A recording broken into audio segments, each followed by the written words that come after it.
power, it's never about ideas. If it was, would they be cheering on Hamas for their liberation?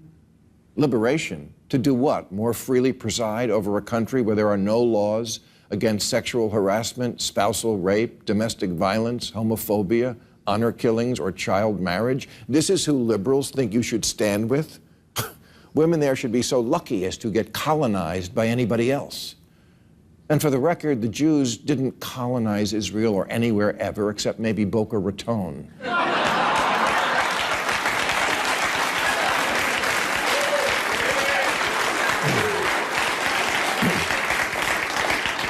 Gaza wasn't seized by Israel like India or Kenya was by the British Empire, and the partitioning of the region wasn't decided by Jews, but by a vote of the United Nations in 1947, with everyone from Russia to Haiti voting for it.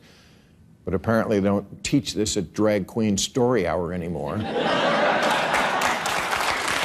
When I was the Prime Minister of Canada, I was often asked this question: why do you support Israel?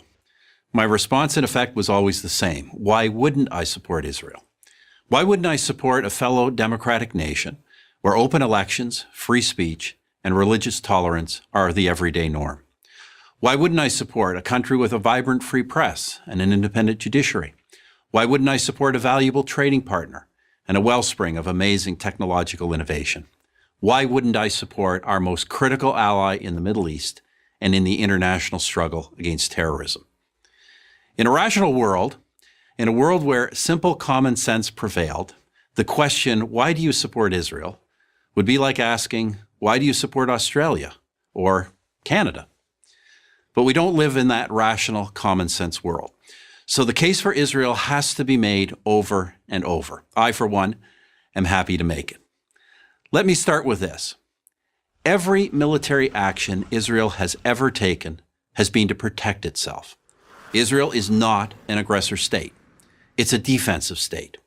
This has been true from its founding to this day. As a fledgling nation in 1948, Israel was immediately attacked by its Arab neighbors. Their goal was not to contain the tiny new country.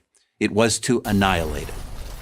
No nation came to Israel's aid. Not the United States, not my country, Canada, not the United Kingdom. No one.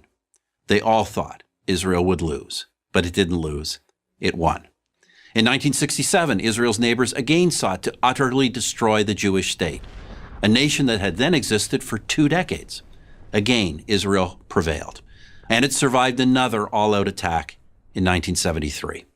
Those are the big wars, but I'm not sure there's been a single day in Israel's entire history when some act of terror has not been waged against it, inside or outside its borders.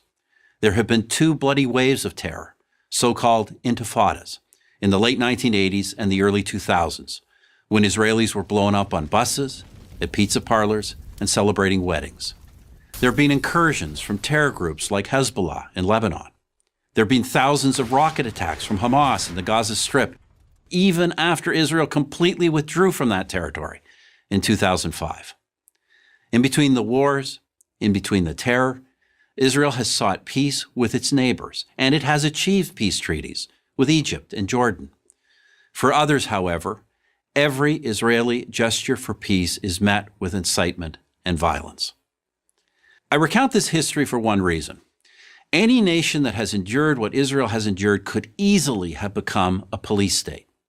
But through it all, Israel has never abandoned its commitment to the rule of law, to democracy, to tolerance. 1/5 of its citizens are Muslim. They enjoy the same rights as Jewish citizens.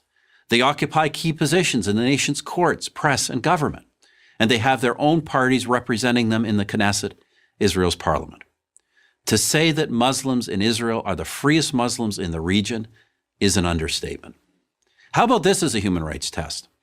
Prisoners in Israel, be they Jewish or Arab, are well treated, well fed, and have access to the best possible medical care. Parents and spouses of these prisoners know where they are and that they are safe. Who else in the region but Israel can make that claim? Through all the wars and all the terror, Israel has survived, and especially in the last 20 years, it has thrived. It's known as Startup Nation, and with good reason. Key components of your cell phone and your laptop were designed in Israel. A drug or a medical device that has saved your life or the life of a loved one may have been developed in Israel.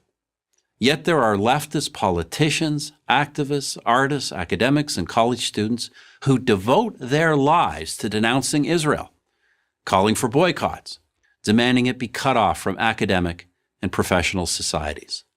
Do they denounce the Palestinian leadership that hasn't held an election in well over a decade?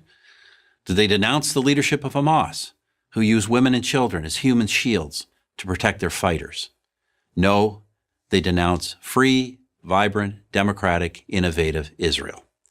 With all the brutal and violent regimes, not only in the Middle East, but around the world, how is one to explain singling out Israel for condemnation?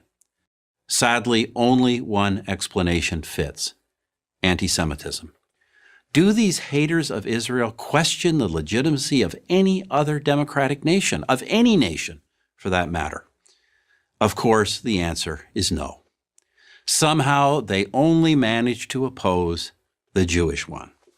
The State of Israel has now existed for 70 years.